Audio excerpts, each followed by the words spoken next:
sung, no shrines raised to burden his memory. Sages such as he need no tombstones to tell of their fame. Lay him down on a high mountain, that he may look on the land he loved, the nation he died for. Ladies and gentlemen, sons and daughters of the soil, I greet you in the divine name of the Almighty God. We call him by different names throughout the African continent. Whatever name you subscribe to, I greet you in that divine name. I greet you in the names of our ancestors, on whose shoulders we stand, whose blood runs through our veins, whose experiences are encoded in our genetic memory and in our collective consciousness.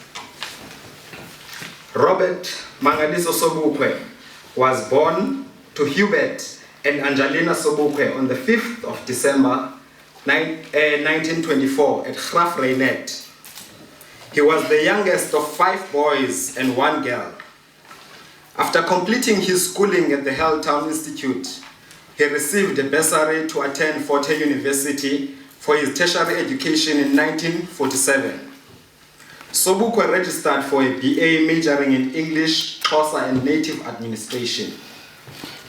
Sobukwe noted that it was his study of Native Administration that aroused his interest in politics. This new focus was fueled by the influence of one of his lecturers, Cecil Ntloko, a follower of the All-African Convention. Fort Hare was also the institution in which generations of young Black South Africans and Black students from other African countries were exposed to politics. These influences combined to make Sobukwe more politically active while a university student. In 1948, Sobukwe joined the African National Congress Youth League, and he and 3 of his friends went on to launch a daily publication called Beware. In 1949, Sobukwe was elected president of Fort Hare's Student Representative Council, where he proved himself to be an effective orator. His speech as outgoing president of the SRC in October 1949 established him as an important figure amongst his peers. In December, he was selected to become the National Secretary of the ANC Youth League. During this period, he became influenced by the writings of Mzwakhe Anton Lembede, and he became adopting an Africanist position within the ranks of the ANC. During 1949, Sobukwe also met Umama Veronica Mate at Alice Hospital, where she was a nurse in training. The couple married in 1950, the same time that Sobukwe began teaching at General Secondary School in Standerton, where he taught history, English, and geography. At the time, he was serving as secretary of the ANC Standerton branch, a position he held from 1950 to 1954. In 1954, Sobukwe moved to Johannesburg, where he became a lecturer in African Studies at the University of Witwatersrand, a job which earned him the nickname the Prof. He became the editor of the Africanist in 1957. Politically, Sobukwe was strongly Africanist, believing that the future of South Africa should be in the hands of Black South Africans. As a result of his skepticism towards the multiracial path the ANC was following, Sobukwe was instrumental in initiating an Africanist breakaway from the ANC in 1958, which led to the birth of the Pan-Africanist Congress of Azania. Sobukwe's eloquence as a public speaker, his intelligence and commitment to his cause soon established him as a natural leader and helped him rally support for the PAC. At the PAC's inaugural Congress, held in Orlando from the 4th to the 6th of April 1959, Sobukwe was unanimously elected the party's first president. In December 1959, the PAC announced that it was planning to initiate a campaign against the past laws with the aim to free South Africa by 1963. On the 21st of March 1960, at the launch of the PAC's anti-pass campaign, Sobukwe resigned from his post as a lecturer at the University of Witwatersrand. He made last-minute arrangements for the safety of his family and left his home in Mufulo to march to the Orlando police station. Along the 8-kilometer walk to the police station, small groups of men joined him from neighboring areas like Pefeni, Dube, and Orlando West. As the small crowd approached the police station, most of the marchers, including Sobukwe, were arrested and charged with sedition.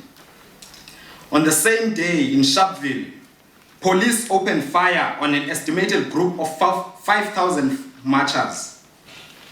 The police killed 69 people and injured 180 others in what became known as the Sharpeville Massacre. After the massacre, Sobukwe was banned, then sentenced to 3 years in prison for inciting Africans to demand the repeal of the past laws. At the end of his 3-year sentence on the 3rd of May 1963, Parliament enacted a General Law Amendment Act. The Act included what was termed the Sobukwe Clause, which empowered the Minister of Justice to prolong the detention of any political prisoner indefinitely. Subsequently, Sobukwe was moved to Robben Island, where he remained for an additional 6 years. The clause was never used to detain anyone else. The Sobukwe Clause was renewed every year. While at Robben Island, Sobukwe obtained a degree in economics from the University of London. Sobukwe was released from prison in May 1969 and was banished to Khalishiwe in Kimberley, where he was joined by his family. He remained under 12-hour house arrest, and banning orders prohibited him from participating in any political activity. Undeterred, Sobukwe studied law, completed his articles, and established his own law firm in 1975. The government's Department of Justice initially denied him permission to enter the courts, but eventually reversed this decision. However, the newspapers were not allowed to quote him when he argued in court. Shortly after opening his law practice, Sobukwe fell ill and was admitted to hospital. The government restricted visitors to his family and deliberately made it harder for Sobukwe to receive treatment by insisting that he should comply with the conditions of his restrictions, despite his evidently failing health. On the 27th of February 1978, Sobukwe died from lung cancer complications at Kimberley General Hospital. His funeral was held on the 11th of March 1978, and he was buried in Grafreinet. I thank you. This will lead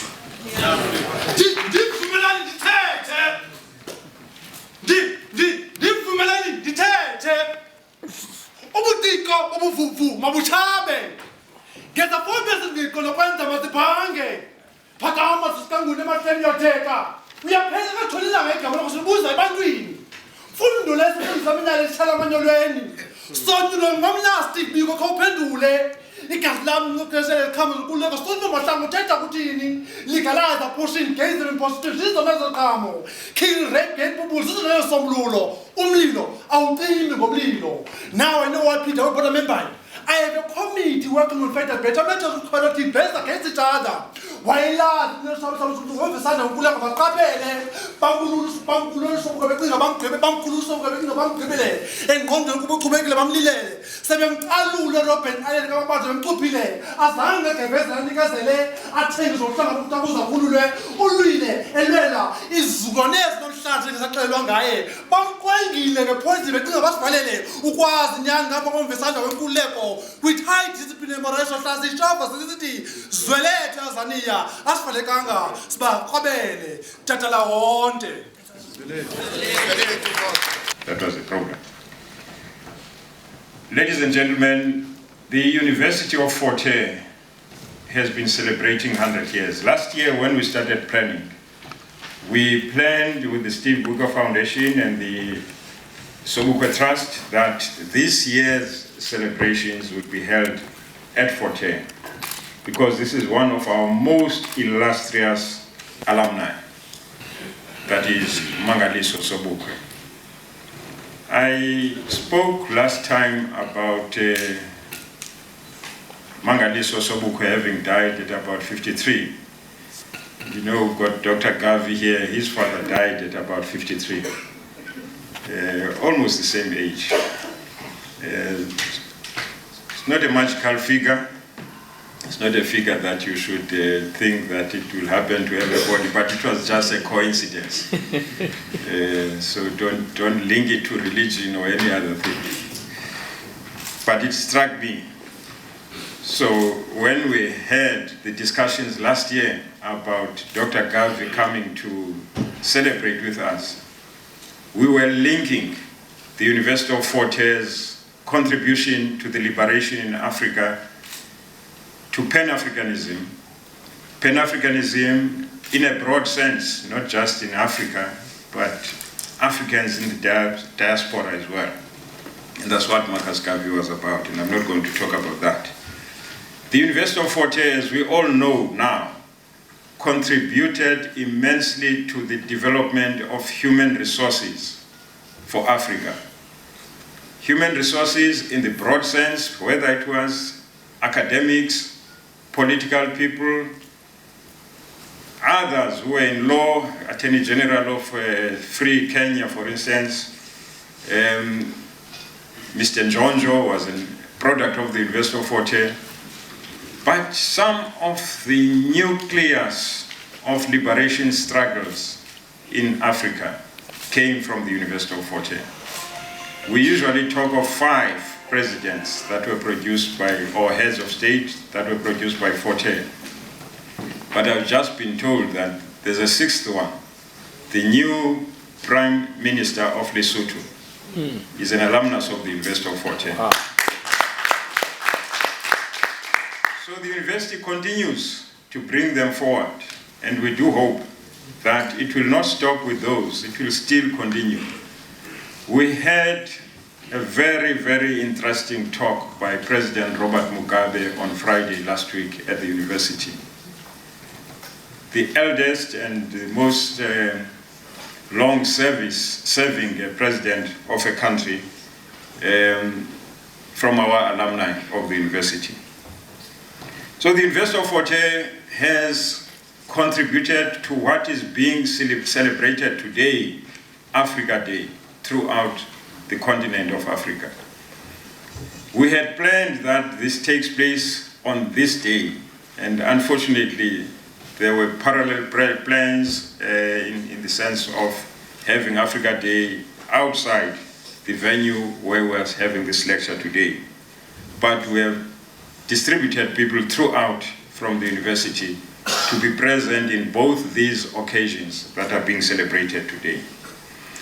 We should not just be people who look at the past, we should be looking forward as well.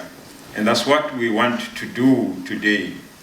As we sit here, we have now the 10th lecture, and some of us come to the lecture and disappear. I do hope that we get ideas from these lectures that will assist us to rebuild Africa, to also rebuild the University of Fort Hare in its 2nd century as it grows. We may quote quite a lot of people who came out from that university, and they came from all organizations. And of course, we had in the initial stages the unity movement and the ANC being the dominant organizations on campus. After 1960, with the arrival of the PAC on the liberation front in South Africa and the burnings that took place in 1960, you had all of them, including then Black Consciousness Movement, which was led by Steve Biko. Everybody was represented at the university. And everybody was accepted by the other, and they debated issues. And they nudged each other to make sure that each one contributes to the liberation of this country. Some people use the word tolerance. I don't like using it. I'm still trying to get a proper word that can be used, where people can live together. Perhaps it's cohesion. In a cohesive manner, competing, but also building each other. Collaborating amongst themselves, but not with the enemy.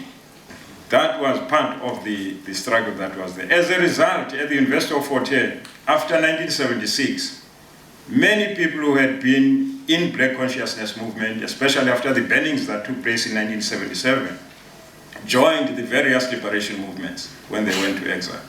Some of them went to the Black Consciousness Movement, some of them went to the PAC, some of them went to the ANC, which shows that within the university, there were all those folds. I was at Fort Hare in 1973. I couldn't detect who's belonging where because we had Black Consciousness Movement, which was the main organization then. But people I was with, like Tamizani, Palmer, Yonana, they went to the PAC when they left. Some, like Sokupa and Ntinso and others, went to the ANC. But they still loved each other. They still knew what was the basis of their work at the University of Fort Hare and what they wanted to do, and that was to liberate this country. So President Robert Mugabe came from the fold of the ANC Youth League and went back home to lead his own organization. And therefore, that's what we should be doing. There should be one singular objective that we have, the development of our continent, to make sure that it's completely liberated, not just in the political terms that we have been having, but also in the economic terms that are still being a problem for almost every African country. We need to ensure that we are not seen as that continent that still needs Europeans to be able to survive. We need to work on that in a joint effort as South Africans in this case, but as Africans in general. So the University of Fort Hare, in celebrating its centenary, welcomes occasions of this nature, where we remind ourselves of where we come from, but also remind ourselves that the objective is not finished. We need to be looking forward to rebuilding our continent, to rebuilding our countries as Africans. And therefore, in having this celebration today, I would like to thank the partnership that we have had with the Steve Biko Foundation and with the Sobukwe Trust in ensuring that annually we do meet and discuss matters that are pertinent to our country. And today we have one of the best of the series of speakers that we've had, somebody who has derived genealogy from Garvey, Marcus Garvey. And I'm sure some of us who have never seen him, we never saw him, almost all of us here, because he passed on in 1940. So it's quite far, most of us were not born, but we have him here in front of us today in the body of his son. And thank you very much and welcome to all of you for this occasion.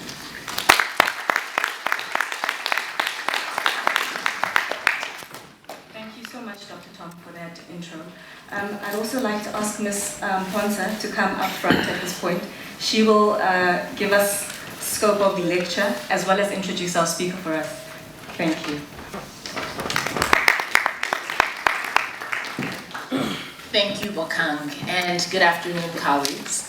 I think I'm safe in saying that all protocols have been observed. As you've heard here, today is a very special occasion, the 25th of May. Today, not just here at the Steve Biko Center, not just in South Africa, but throughout the continent and the diaspora, there are over 1 billion of us who are celebrating the formation of the Organization of African Unity. And so I think this is a great occasion to be celebrating here at the Steve Biko Center. And it's a distinct honor to celebrate with the University of Fort Hare, who, as Dr. Tom indicated, for over a century has been a cradle of African thought. And then, of course, with the Robert Mangaliso Sobukwe Trust, one of Southern Africa's foremost proponents of Pan-Africanism. And then, of course, with Dr. Garvey himself. Annually, as Africa Day approaches, I'm always asked one question, and that is whether or not Pan-Africanism remains relevant. In fact, yesterday, a journalist opened an interview with Dr. Garvey by saying, "So what is it with this Pan-Africanist nonsense?" And so I want to take the time allotted to me today really to answer that question and to talk about why Pan-Africanism in a broad ideological sense, and really why we're here honoring Sobukwe today. So just for the record, whenever people ask me if Pan-Africanism is still relevant, unequivocally the answer is yes, definitely, for sure, always, for all time, just in case people are unclear. But I think that all too often, when we think of Pan-Africanism, it evokes an emotional nostalgia, one which recalls a time of greater optimism, when many of the countries on the continent were dreaming of political freedom and pursuing Kwame Nkrumah's admonishment to seek ye first the political kingdom, and that all other things would be added unto you. Pan-Africanism arouses memories of a time before the continent learned that political freedom alone was not enough, before too many African nations experienced coups, the proxy battles of the Cold War, and the HIV/AIDS pandemic. Pan-Africanism also conjures conversations about the shared history, heritage, and struggles of people of African descent globally. It reminds us of the greatness of the kingdoms of Timbuktu, Songhai, and Mapubungwe. Pan-Africanism further recalls Africans in the diaspora, the resistance of the Maroons, the courage of Harriet Tubman, and the heroics of the Haitian Revolution. Yet Pan-Africanism can be, and has been, so much more than the recollection of a proud history, although remembering that history is certainly the foundational basis for joint action today.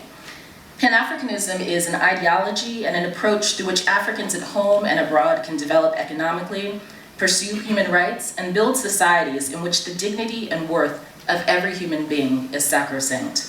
And Robert Sobukwe knew this when the great son of the soil affirmed, when he said, "The philosophy of Africanism holds out the hope of a genuine democracy beyond the stormy seas of struggle."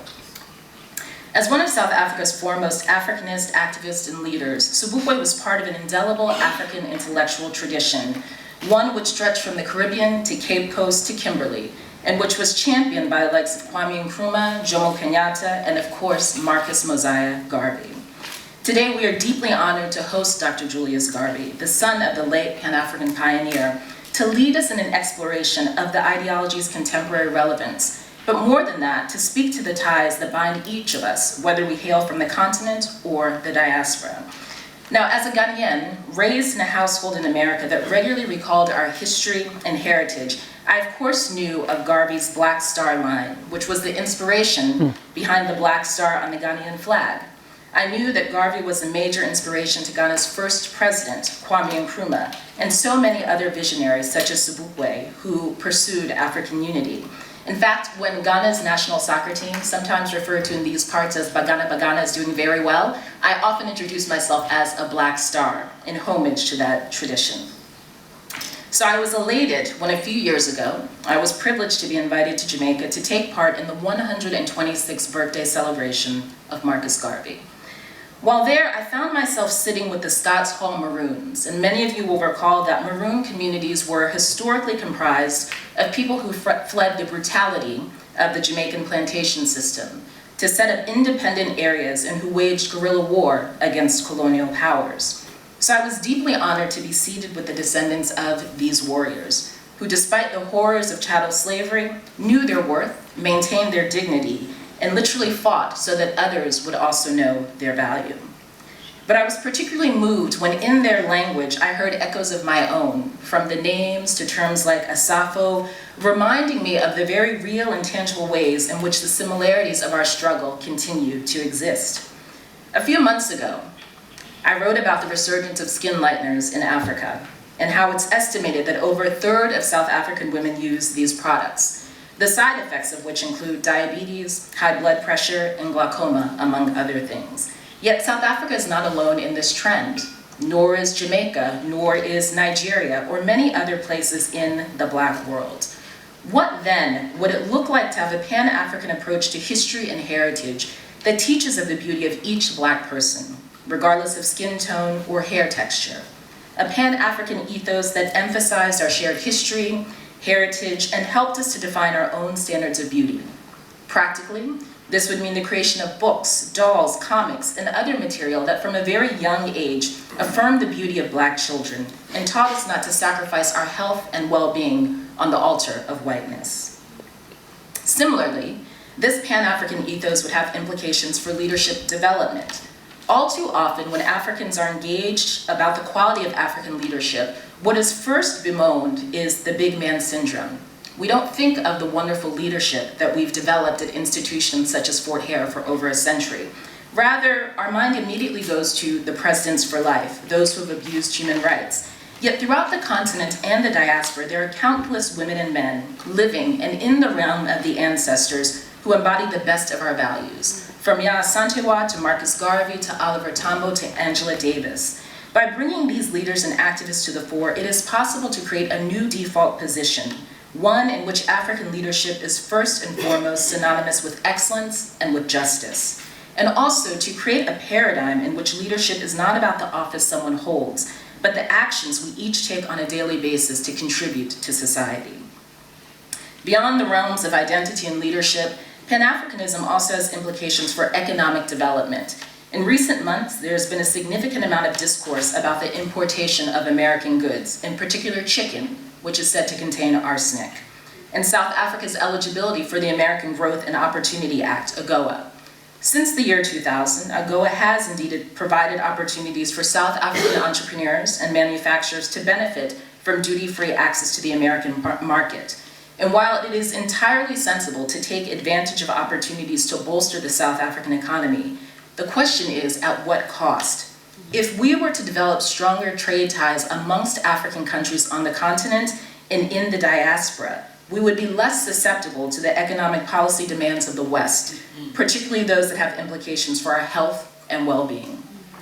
It was Patrice Lumumba of the Democratic Republic of Congo, one of Africa's foremost proponents of Pan-Africanism, who wrote in his final missive that Africa will write its own story. And both north and south of the Sahara, it will be a history full of glory and dignity. These words, uttered in 1960, remain a prophecy. They remain part of the dream of African unity.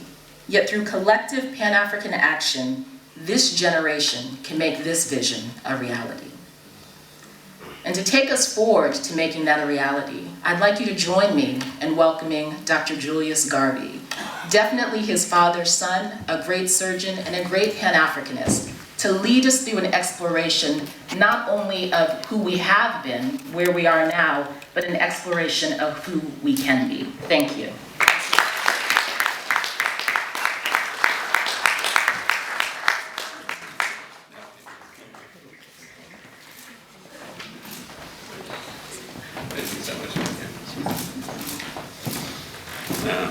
Absolutely wonderful. Good morning, everyone. Morning, Doctor. I think it's good afternoon. Good afternoon. All right, I'm running a little bit late. I think I'm still on New York time, so forgive me. It's indeed an honor for me to be here with such wonderful people, you, the audience, students, with Biko, a family, Sobukwe family, with Dr. Tom. When I received the invitation to become a part of this event, the 10th Robert Sobukwe Memorial Lecture, I was actually elated. I wanted to jump on the plane right away and come, but I had to wait. And of course, I had to write a speech.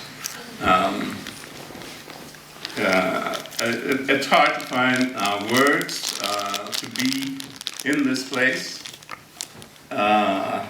with so many memories and so much history, to be also celebrating the centenary of Fort Hare University that has turned out so many missionaries who are of such to us as African people. One of the things that we don't do is that we do not honor our heroes enough. Today, we celebrate Africa Day. And in celebrating Africa Day, we also commemorate those who have gone before, who make our life possible and make us able to continue to be proud of being Africans. I will call a few names, but while I'm doing that, I want you to recall your own memories and your own names, because obviously I can't do justice to all those who have gone before and have contributed so much. Marcus Garvey, Kwame Nkrumah, Frantz Fanon, Amilcar Cabral, Patrice Lumumba, Julius Nyerere, Walter Sisulu, Chris Hani, Robert Sobukwe, Steve Biko, Oliver Tambo, and of course, Nelson Mandela. Israelito. Africa. Africa. Easily. I call my talk an introduction to a Pan-African worldview, because it is my impression that Pan-Africanism has not really been properly defined as an ideology. Many people speak of it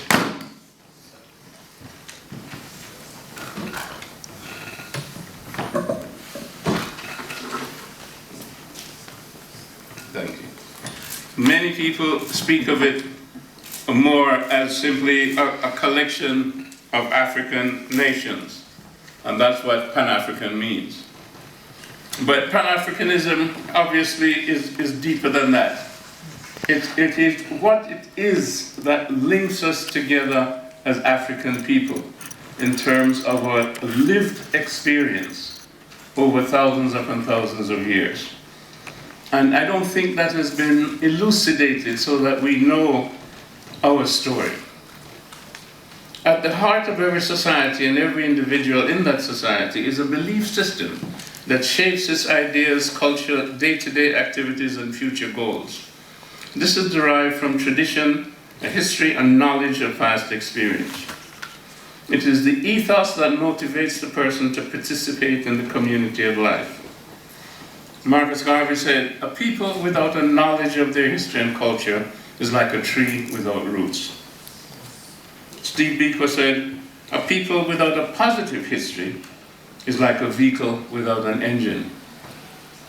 Maulana Karenga said, "By studying our history and engaging self-consciously in our history, we begin to understand ourselves and then to speak our special truth, not only to ourselves, but to the world." Bearing in mind the billions of our ancestors and the thousands of years of our human history have gone by, I wish to make a small contribution to our story. That's yours and mine. Africa is the most important continent in the history of humanity and civilization. The oldest archaeological evidence of modern humanity, Homo sapiens sapiens, was found at 4 areas in Africa. The oldest in Ethiopia, approximately 200 years of age, and your own cradle of humanity in Gauteng province.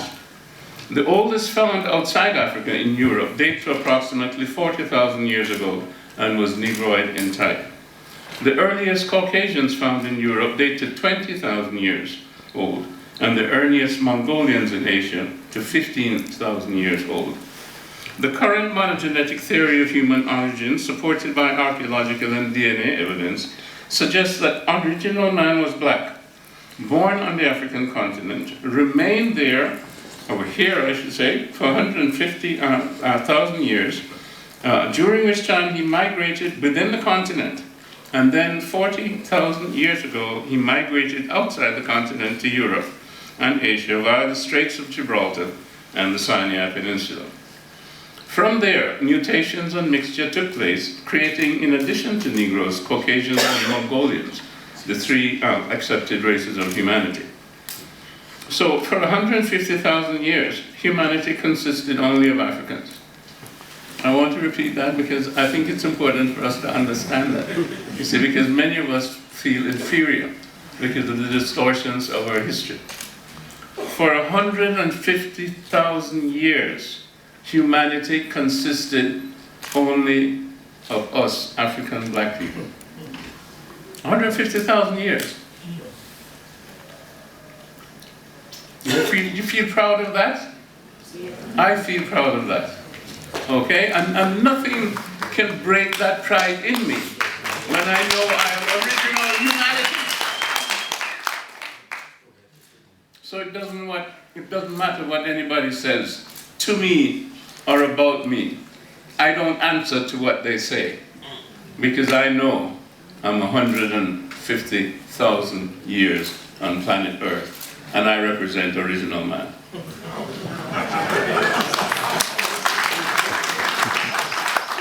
Our experiences as a people created the first cultures.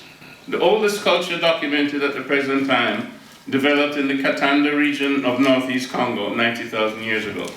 This was a fishing culture. Mining goes back 40,000 years in South Africa and Zambia.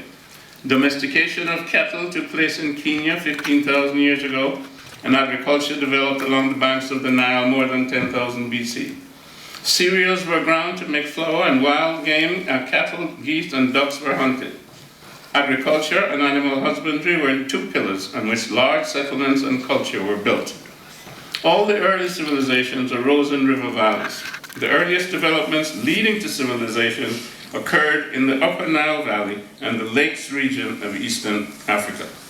The Nile Valley extends over 4,000 miles. The White Nile begins in the Great Lakes region of Uganda, Congo, and Kenya. The Blue Nile begins in the Lake Tana region of northern Ethiopia. These two branches come together in Khartoum, Sudan, and then flow through Egypt to the Delta region and the Mediterranean. The Nubian civilization, which arose in Sudan, is the oldest known civilization with the first monarchy. 12 Nubian kings ruled in Tasseti before the first Egyptian dynasty. The excavations there predate Egyptian pharaohs by 300 years. The spread of civilization was from south to north and is acknowledged by the Egyptians. The Edfu text tells of the origin of Egyptian civilization by a band of invaders from the south, led by King Horus. The papyrus text of Hunefer states that the Egyptians come from the beginning of the Nile, at the foothill of the mountains of the moon, that is Mount Kilimanjaro. Egyptian civilization is dated historically from about 3,200 BC to 391 of the Common Era, when Emperor Theodosius banned the teaching of the Egyptian religious system and closed all the temples after Christianity had been declared the official state religion in 333 of the Common Era by Constantine. I want again to emphasize a little bit of what I just said in that last paragraph. The Egyptian says that they were from the south. Okay? The Egyptologists, European Egyptologists, have tried to tell us that the original Egyptians somehow came from Europe or some other place, and they were not black people. It's a lie. Okay? It's documented by their own Egyptian people over and over again. They call their country Kemet, which means the land of black people. The Egyptologists have tried to say it means black land. Why would you name your country after the dirt on the ground? You name it after yourself. Just like the Ethiopians, when the name of Ethiopia means burnt faces. So again, the Egyptians are African people who came into Egypt as part of the Nile Valley migration down the Nile and into the Delta region. Now, during this 4,000-year period of settled habitation and study of self and environment, Egypt gave us the basic disciplines of human knowledge. Studying the Nile and its annual inundation produced the sciences of hydrology, irrigation, and agriculture. Egyptians. In mathematics, the Moscow and Rind papyrus revealed their knowledge of algebra, geometry, and arithmetic. In the aesthetic area, there were paintings, sculptures, jewelry, furnishings, and temples. In observing oneself, the Egyptians produced the first and most penetrating mental science in the psychosocial tale of Osar, Oset, Seth, Nephthys, and Hare, the 5 aspects of consciousness. The first religious and philosophical texts in the world are the Pyramid and Coffin texts. The first book on virtues, ethics, and social justice are the Book of Declaration of Virtues, the Book of Tahotep, the Book of Num Anu, and others. The priests and Sebeit of Egypt created a non-dual cosmology that was their understanding of their relationship with the environment. It was the basis for all of their sciences and the art of living, which was not separate, but was one integrated science and life in which all parts were interrelated and interconnected. Thus, in dealing with the problems of nature and society, Nile Valley civilization developed the original ideas of government, sociology, science, art, philosophy, and religion. From Kemetic Egypt and Nubia, human civilization moved westward and gave rise to the Dogon, the Yoruba, the Ashanti, the Bambara, the Fan, great states such as Ghana, Mali, Songhai, Khan, Borneo, and the Hausa states. It moved northward and gave rise to Sumer, Elam, and the early Babylonian civilizations in the Tigris and Euphrates Valley. It moved eastward and gave rise to Mohenjo-Daro, Chanu-Daro, and Harappa, early civilizations in the Indus Valley. And it moved into Europe via Greece, Rome, and the Iberian Peninsula. The dissemination continued from there to Asia and the Americas. Thus, Africans were the first humans to see the light of day, 200,000 years ago. Began populating other continents 40,000 years ago, and civilizing them 10,000 years ago. What has happened to us in recent history? It can only be outlined here. Hyksos shepherds from the neighboring Palestinian area invaded the Delta region of Egypt in 1783 BC. The Assyrians invaded Egypt in 667 BC. Alexander of Macedonia conquered Egypt in 332 BC. Rome defeated Carthage, which was a North African empire, in the Third Punic War in 146 BC. And Augustus Caesar declared Egypt a province of Rome in 30 BC. The Arabs conquered Egypt and introduced Islam in 642 of the Common Era. The east coast of Africa was similarly being invaded by Arabs, and Africans were being enslaved. European slavery began in the 15th century and lasted until the 19th century. A minimum of 60 million Africans either died in the attempt to enslave them or were transported to the Americas by the Portuguese, the Spaniards, the Dutch, and the English. African colonialism began in 1885 at the Berlin Conference and lasted until the middle of the 20th century. The hegemony of Europe over African people has been systematized under the institutions of the United Nations, the World Bank, the IMF, the World Trade Organization, and the International Court at The Hague. This has given us neocolonialism, globalization of the economic system, and Europeanization of the consciousness of the world. That is, domination of the world by Europe, its people, and its ideas. The Romans under Julius Caesar destroyed the library at Alexandria, Egypt in 48 BC, containing 400,000 books. They destroyed the library in Carthage in 146 BC, containing 500,000 books. The library in Alexandria was burnt a second time in 389 of the Common Era by a mob of Christian monks. This time 300,000 books were burnt and teachers executed. The fall of Granada in Spain in 1492 marked the end of 800 years of Moorish rule and influence in Europe. By the way, Moors means dark-skinned people, just like Ethiopian means dark-skinned people. Catholic Cardinal Jimenez ordered the destruction of the libraries, and over 500,000 books were burned. Queen Isabella of Castile appointed Torquemada to head the whole Inquisition, and 3 million Moors were banished from Spain during the next 100 years. Enough African, Jewish, and Greek knowledge escaped the fires to fuel the Renaissance and lift Europe out of the Dark Ages, which began with the fall of Rome in 410 of the Common Era, when the Eternal City was sacked by the Visigoths. Thus, all the books containing the history and wisdom of the known world were burned, and Europe began to rewrite history in its own image. Our minds have been exposed to the inaccuracies of this perversion of history for the last 500 years, and we have become incarcerated in a mindset that guarantees us a destiny of dependence and suboptimal performance. The British are one of the founders of the slave trade between Africa and the Americas. By 1900, Britain had the largest empire in the world history, with France a close second, controlling most of North Africa. King Leopold of Belgium and the Congo caused the death of 10 million Congolese between 1885 and 1909. To conquer the various African countries, the kill ratio would be as high as 500 to 1, an indication of superior weaponry and a brutality that was at the heart of empire. In order to slaughter large numbers of people, take their land and resources, and sell them as commodities to profit, it is necessary to define them as subhuman and inferior, and yourself as superior. This ideology flourished in the 16th and 17th centuries. As Europe got richer from its ill-gotten gains of slavery, its universities flourished as institutions of learning.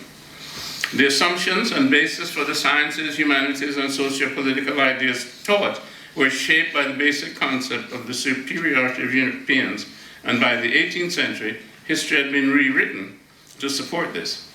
And the ancient model, which was the eyewitness of history by people such as Herodotus, who validated Ethiopia and Egypt in terms of the sources of knowledge, this was rewritten and was replaced by the Aryan model, which again glorified Europe.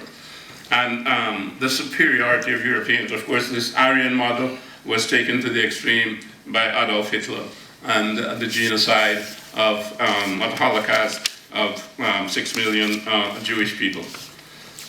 The rupture in African society was thorough, and in all areas, economic, political, social, religious, and philosophical. This cultural imperialism was designed to produce permanent dependency and a conviction of inferiority. The Trinitarian assailants were Christianity, capitalism, and culture. The humanistic African philosophy and way of life was replaced by mechanistic concepts of the individual as a cog in the mega machine called society. His value is determined by his utility, and moral conduct is determined by self-interest. As René Descartes and Francis Bacon, those 17th century prophets of science, said, the human mind, through scientific materialism, could command nature and master the human body. So spirit was non-existent, God was dead, and through science and technology, humans would subjugate nature, utilizing her resources for economic wealth and assure exponential progress. So with the materialistic philosophy, scientific materialism, technological industrialization, and a capitalist economic system, Europe has ruled Africa and has gained worldwide currency for its ideas. These have exacerbated conflicts between people, brought the world to the brink of nuclear disaster, while depleting the non-renewable resources of the planet and creating deforestation, soil erosion, toxic waste, and pesticide buildup. We're running out of resources to feed the industrial economy. Oil, gas, fresh water, clean air, food, forest, biodiversity, species diversity, genetic diversity, wild fish stocks, coral reefs, garbage dumps, ocean space for our trash, chemical pollution, acidification of the ocean, climate change, global warming. We're aiming for the destruction of the planet. A global crash is fast approaching, and another recession similar to 2008 is around the corner. In Danny Nabudiri's book, Africology, I found this quote from Matthew Arnold. Civilization is the humanizing of man in society. I believe that quote. I hope all of you believe that too. Civilization is the humanizing of man in society. I would say to you today, clearly, what Europe has produced is not this, but a technological civilization based on the values and philosophy of scientific materialism. Africa and Africans, in order to survive and prosper, must discard the European ideologies and create a new paradigm. Fortunately, the African experience has always been a search for and a practice of what it means to be human. To return to the ancient Africans of the Nile Valley civilizations, out of 150 years of observation of themselves and nature and the experience of living in subtle communities, they gave the world its first and most accurate cosmology, psychology, and religion. The separate cosmologies that constitute the cosmology were taught at 4 different university towns in Egypt: Thebes, Hermopolis, Memphis, and Heliopolis. At Thebes, it was taught that Amun was the sole creator god, nature. And of course, there's a similarity to the word nature. And this is where the word nature came from. And that all other divine functions were called neteru, and the material universe were manifestations of his imperceptible essence. Amun is consciousness, his creative energy is Ra, and his creative intelligence is Ptah, the first divine trinity, not Father, Son, and Holy Ghost. Amun is transcendent, self-creating, and at the same time immanent in the primeval matter that will manifest as the universe and all creatures. So monotheism is intrinsic to Egyptian religion, and all other deities are functional aspects of the one creator God, Amun.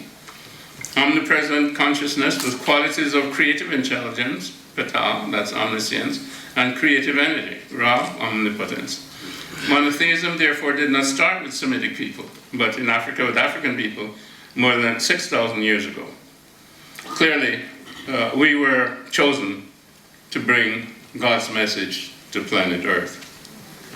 The primeval matter is described in the cosmology at Memphis as an Ogdad, a group of 8 creative agents, 4 couples, Nu and Nonet, primal water, He and Hohet, eternity and infinity, Kirk and Koket, darkness, Amun and Amonet, conscious essence.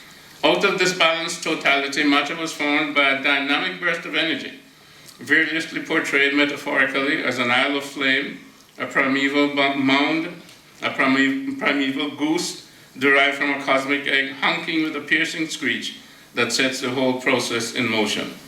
So from this unified field of infinite potential comes a prescribed area of light, matter, and vibrational energy, which is how the Big Bang came about, and the evolution started as an unfolding of consciousness. So 5,000 years ago, we had a unified field theory, and we knew that consciousness preceded the formation of matter at the time of the Big Bang. The cosmogony at Heliopolis goes into more detail about how the cosmos was structured after the Big Bang. Atum, which is the personification of the active will of God, along with 8 agents, 4 representing physical forces, Shu, which is motion, wind, or vibration, Tefnut, which is water, wetness, or fluidity, Geb, which is matter or solidity, and Nut, which is space-time, which is the cosmic egg. So the physical universe was made of these 5 elements, fire, air, water, earth, and space, matter and space. The other 4 representing consciousness manifesting in the universe, and that's Osar, Oset, Seth, and Nephthys. At Memphis, the intellectual tradition of the cosmology is recorded. Ptah is the personification of the creative intelligence of Amun, the one creator God, and give rise to all other gods, people, animals, plants, and all things that live. So Ptah, with the conception of thought and the utterance of speech, becomes the manifestor of form, Tatenen, the primeval bound from whom all life emerges. The psychological principles by which consciousness functions as mind in the universe are elaborated in the widespread story of Osar, Oset, Seth, Nephthys, and Heru. The basic story is of Osar, Oset, which are the non-dual halves of consciousness. That is conscious of itself, which is Osar, and also conscious of all things at the same time, and that's Oset. They're the king and queen of Egypt during its golden age of civilization. All the subjects are happy and prosperous. The land is fertile and yields an abundance of produce. Not being selfish, Osar decides to visit other countries to teach them agriculture and manufacturing, good governance, and the benefits of civilization. He leaves his wife Oset in charge, but his brother Seth usurped the throne and kills him on his return, cutting his body into 14 pieces. Seth is authoritarian and warlike. And by the way, Seth, of course, is known to us as Satan. Seth is authoritarian and warlike, and soon ushers in a period of conflict, war, fragmentation, suffering, inequality, and oppression. I think that sounds like this morning, this 7:30 news. Oset, along with her sister Nephthys, searched the land for the different pieces of his body. Remembering them, she finds all but the penis.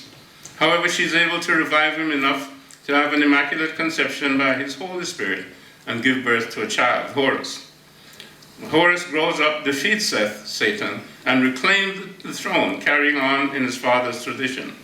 Thus we have the first resurrection, the first immaculate conception, and the birth of Horus, who is the first savior of the world, the Son of Man, aka Jesus. All of this 6,000 years ago in Africa. The understanding taught by the ancient Africans as the Egyptian mystery system, ontological, states that spirit is the basis of being, all that is. Hence, there is no separation between self and other. Spirit, not being divisible, is all pervasive, so that matter is spirit manifesting. African epistemology states that self-knowledge is the basis of all knowledge, and since the essential self-spirit is an integral part of universal spirit, learning more about oneself is learning more about all creation and how spirit manifests creatively in different entities. This is experiential knowledge, as opposed to superficial knowledge arrived at through the five senses. All knowledge of reality starts from experience and is therefore subjective. The recognition of oneself as conscious spirit, inseparable from cosmic spirit, puts one in touch with all the manifestations of spirit. This is the basis of intuition or divine wisdom. Communication is by symbolic imagery, which leads to language. In the Memphite cosmogony, Ptah, the personification of creative intelligence, conceives in his heart all that is to become life and then utters the word to make things real. The word is a secondary functional process that carries out the primary conscious creative idea. Ptah is therefore an intellectual process of creation that occurs as a conscious activity in the heart. The heart is figuratively the seat of consciousness, not the brain. So both wisdom and the creative intellect are subjective conscious activities and do not require reason to come into being. This is internal knowledge that does not require the senses to come into being. It is prior to words and prior to logic. And this is why the Egyptians never gave up their hieroglyphic writing system, which is symbolic imagery beyond words.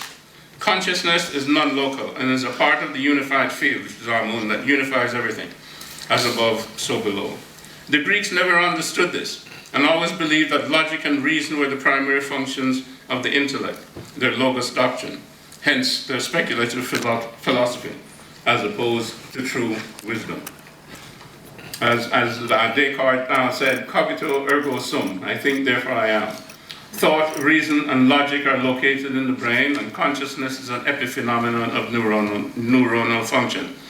Western science, with a vast expenditure of money and very sophisticated equipment, is still trying to prove this. It's not provable, it's a misconception. There is no machine or type of equipment that can detect consciousness. Only consciousness can detect consciousness. Only spirit can communicate with spirit. This is too subtle for any machine. Spirit is God. How ridiculous is it to try to create a machine that would detect God? A God machine? And detect what God is thinking. Now this is what billions of dollars are being spent on. The story of divine kingship previously mentioned is essentially the story of every man who must resurrect the divine in himself, yourself, Ausar, defeat ego, that's Seth, Satan, and sit on the throne, which is non-dual consciousness, Seth, as king, that's Hare, in his country, which is your own physical body, your senses, and the environment. To fulfill life's purpose, one must become Hare, and of course, Hare, hero. You must be your own hero, and you must resurrect the divine in yourself. That's the purpose of your life. Hare is the Karast, and Karast means anointed. How similar is Karast to Christ? So we have a continuous link between Amun, the divine essence, through the cosmic intelligence, Ptah, with human consciousness, Ausar and Auset. This is absolute reality. So we are a human manifestation of that which is timeless, infinite, omniscient, omnipresent, omnipotent, immanent, and transcendent. The original unified field theory, which is absolute reality, was known to our ancestors 6,000 years ago and taught in all the temples and universities in Egypt for 3,000 years. This understanding of self and the universe and the relationship between the two was personified as Ma'at, balance, truth, order, harmony, interdependence. This permeated Egyptian society and was assured by the king and his administrators. This was the basis for this first and greatest civilization, its phenomenal accomplishments in architecture, science, mathematics, medicine, astronomy, arithmetic, algebra, geometry, agriculture, mining, etc. And it lasted for over 3,000 years, and longevity is still unrivaled at the present time. We have seen the Greek, Roman, Spanish, English, French, and German empires rise and fall in less than 2,000 years. We knew that all matter was animated. The Europeans derogatorily called us animists, until Einstein, their greatest genius, I would say, in 1905, with a special theory of relativity, showed that matter was frozen energy and gave us E equals mc squared. Of course, this was abused much to his chagrin and was the basis for the development of the atomic bomb, which was dropped by the United States of America on the Japanese people, not once, but twice. Once in Hiroshima, incinerating 200,000 people. A few weeks later in Nagasaki, incinerating a similar number of people. We have known that consciousness is primary and preceded the Big Bang, that creative intelligence guides unfolding conscious evolution, and that chance mutations or survival of the fittest has nothing to do with it, as Darwin and his acolytes would have us believe, and that intelligent human life came about by chance. Einstein said, God doesn't throw dice. We agree with that. The Greek Democritus gave us the atom in the 5th century. And Newton, in his Principia in 1687, described his 3 laws of motion, thus reducing nature to physical entities with specific properties and functions and governed by discoverable laws. Thus, scientific materialism and physical reductionism were born. Simultaneously, the death of God was announced as what couldn't be measured could not be said to exist. Science replaced religion, and the more benefits that were derived from science, the less need there was for morals or values. In the early part of the 20th century, Max Planck, Niels Bohr, and Werner Heisenberg developed quantum mechanics and turned classical Newtonian physics on its head. They showed, simply put, that consciousness is a part of reality, and that reality cannot be described or understood without taking consciousness into account. Basically, this meant that scientific materialism and the mechanistic paradigm were finished as full descriptions of reality. Like Humpty Dumpty, there has been a great fall, so the West has been searching for a new paradigm that would tie their fragmented worldview together. Enterprising physicists such as Erwin Laszlo are postulating a unified field theory called the A field, which stands for Akashic, which is a Sanskrit word meaning ether or space. Well, we had the original field theory, unified field theory, more than 5,000 years ago, promulgated long before the Aryans invaded India from the Caucasus, and learned from the indigenous Indian people, the Vedas and the Upanishads. With us, the A field stands for Amun. Africans in the post-colonial period have faced a crisis of identity, belief, thought, and meaning. Leopold Senghor and Amy Cesar proposed negritude as a conceptual cultural framework. Nyerere proposed Ojama, the East African concept of the extended family.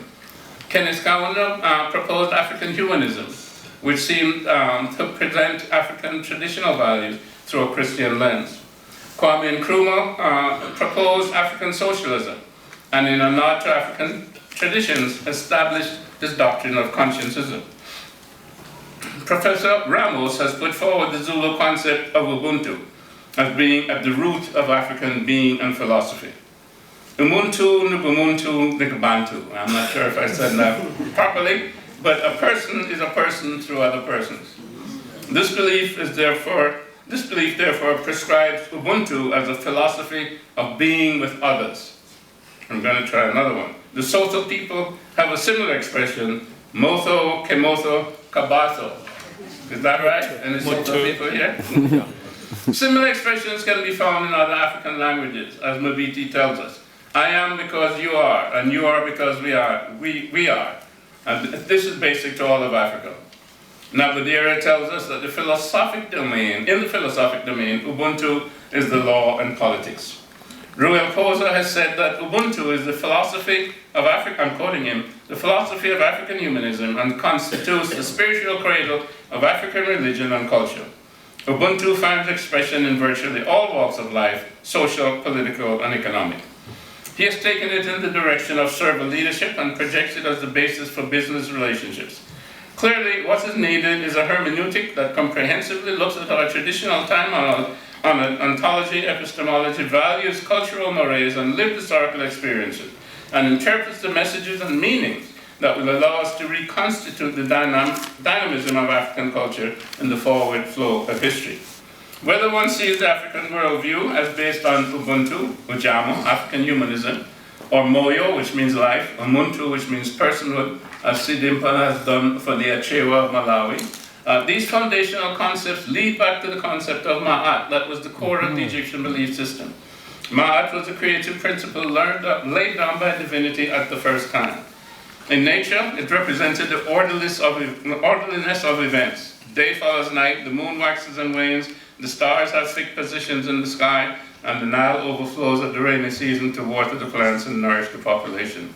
In the individual, it represented self-understanding, righteousness, truth, generosity, patience, effort, creativity, perfectibility in community. In society, it meant justice, order, law, harmony, a moral culture that sustains individual ethical values, the principle of impartiality and equality, and allows the ontological potential of the person to be perfectible. After all, we're not born in sin. We're made in the image of our God. There is no psychological or ontological gap between us and our divinity. Therefore, we need no outside agency for salvation, no religious anthropology.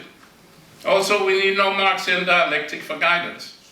After all, Marxism was constructed in the libraries of London. It's a theoretical system. It's not based on lived experience. We need only a Trinitarian Marxian dialectic laid down at the first time that unifies life, the person, and the society in an ongoing communication and dialogue to co-create with this divine principle of order and harmony, the just society and the righteous person. With this ethos, let us go forward with the necessary practice to create the political, economic, religious, educational, and civic institutions that will bring about the necessary transformation for an African Renaissance based firmly on the wisdom, sacrifice, and traditions of our ancestors. The current dominant capitalist world system generates international polarization, conflict, income inequality, widespread unemployment, marginalization, exploitation, and dependency. To create the paradigm of African humanism, we have to de-link from the world economy. This is Samir Amin's term, and it means self-sufficiency and priority given to domestic development and adjustment of external economic relations secondarily. Now, bearing in mind the subversive activities of the dominant world system and their indigenous acolytes, this will require enormous integrity, courage, and commitment of our leadership, as well as the full support of the populist forces in the country. An educated populace is the only guarantee of the personal transformation necessary for success. Steve Biko said, "The most potent weapon in the hands of the mind of the oppressed." Marcus Garvey said, "We must liberate our minds from mental slavery, because whilst others may liberate the body, none but ourselves can liberate the mind." Ruel Koza speaks of transformational leadership. I speak today of transformational fellowship. Our leaders have failed because our followers have been subverted. There's vertical leadership and there's horizontal leadership. We know what vertical leadership means. The guy goes out there and takes the first bullet. That's vertical leadership. But does everybody scatter? No, everybody doesn't. Which is doing its part as a Pan-African university. And I congratulate you, sir, once again on your centenary. I've given you some idea of the thought processes behind European civilization and where they fail as a universal philosophy or economic system, and where they create chaos. and they're leading to planetary destruction. Not only in terms of climate change, but in terms of all manner of species, plants, animal species, and of course ourselves. I've shown you the inhumanity to man that has come out of that European thought process and those systems. I've also sketched our history, the longest in the world, and I'm sure you thought I took a very long time, and the most glorious since it gave us the basis for civilized living. We've had ups and downs over the last 10,000 years. This is one of our lows. But we know that the human spirit has never been defeated. And our ancestors have given us the job to create the paradigm of African humanism for the 21st century and beyond. Humanity will not survive without it. In transforming Africa, we'll civilize the world as we did once before. One God, one aim, one destiny, Maibuye Africa.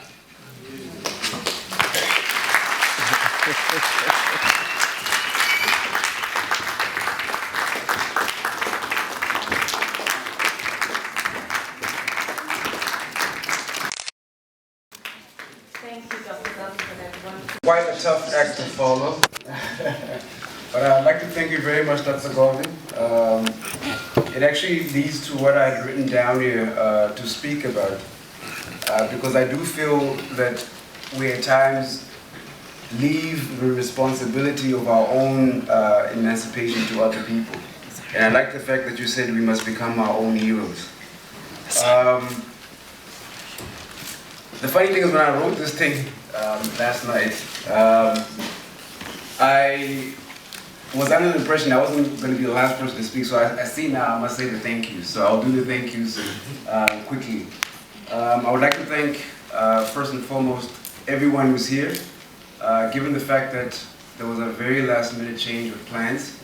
So I think people, you deserve the biggest thanks for actually making your way here. I'd like to thank our partners, but before I do that, let me acknowledge the Biko family, the Sobukwe family as well, our partners, the Biko Foundation, and the Forte, and sorry, I always get this wrong, sorry, University of Forte. And also to congratulate them on their 100-year celebration. Thank you. We definitely would have loved to have held this actually at Forte University. We're very much looking forward to it. And I think we're also looking forward to anything that might have happened with students, because I feel like Sobukwe, belongs there. And I do also believe that this lecture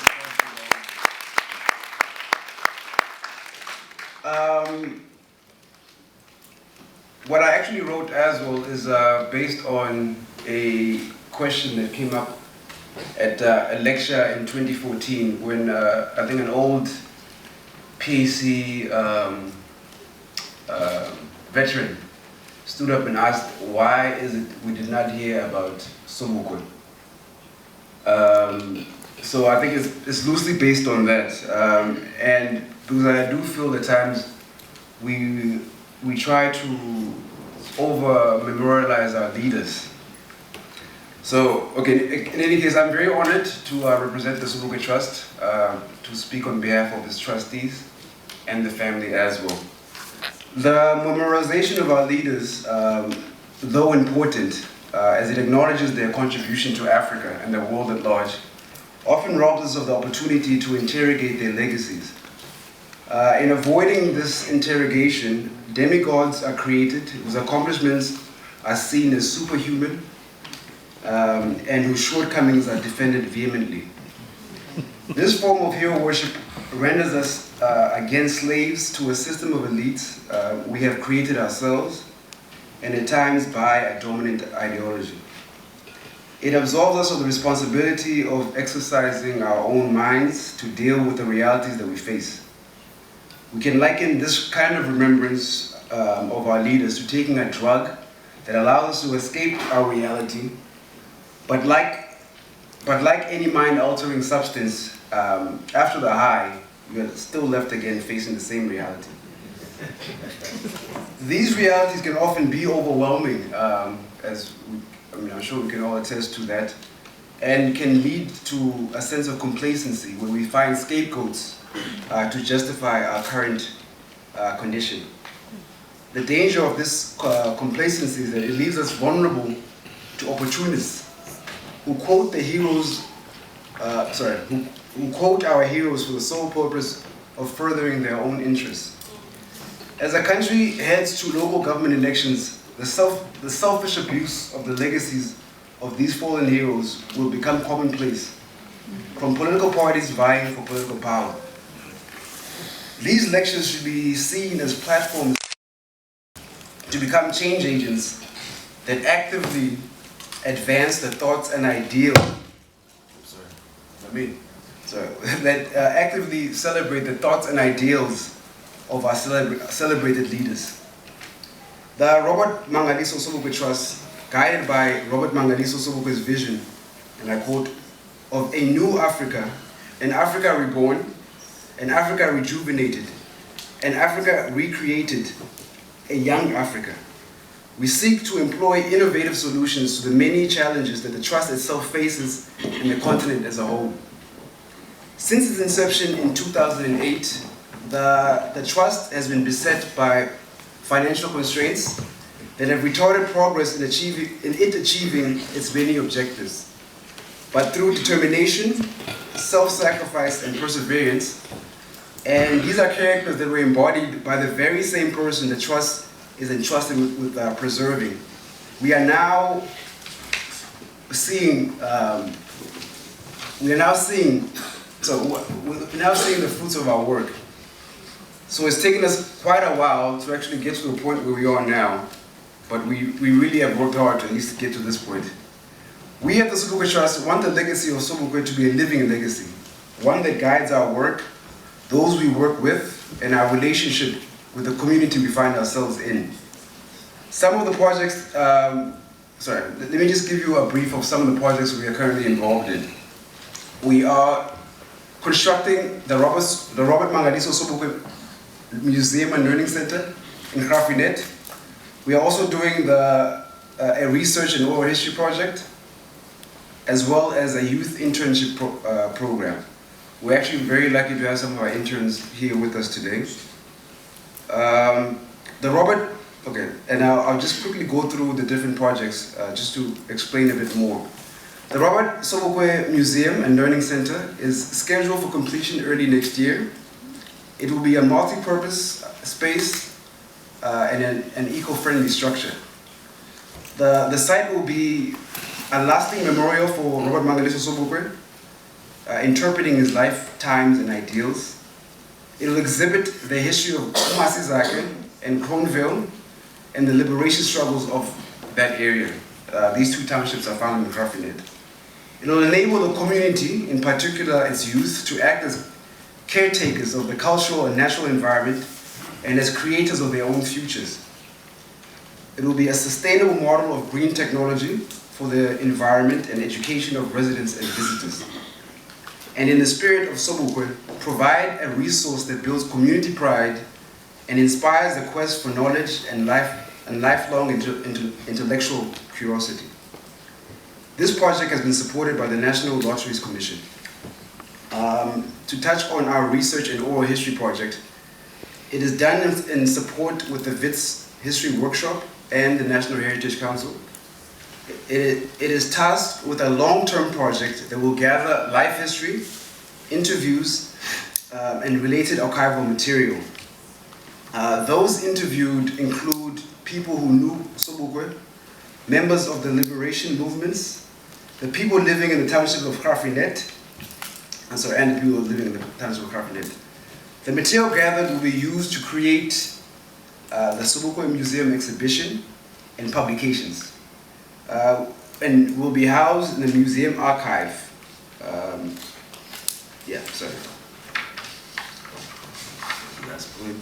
The youth internship project. You must forgive me, I'm not too used to public speaking, but I'll do my best. The youth internship program is one of the the last projects we do. We are doing or have planned other projects, but like I said initially, because of lack of finance, we have been restricted. But we have a youth internship program that has 2 streams. The first part of the stream is that we use some of those same students, interns, in our oral history project. So they assist in that project. And the other stream is actually creating a tour company, a tour operations company, which is being assisted by the Eastern Cape Parks and Tourism Agency. And to date, we've been able to train about 8 youths who are now accredited local tour guides within Grafinet. Wow. We are very thankful to our partners, our directors, trustees, interns in the community of Grafinet for their assistance in making these projects a reality. And in closing, let us strive not to make legacies of our heroes. Let us strive not to make the legacies of our heroes mere ornaments to decorate museums, but to use these legacies as tools that will allow us to continue the work that they started. Jabulani.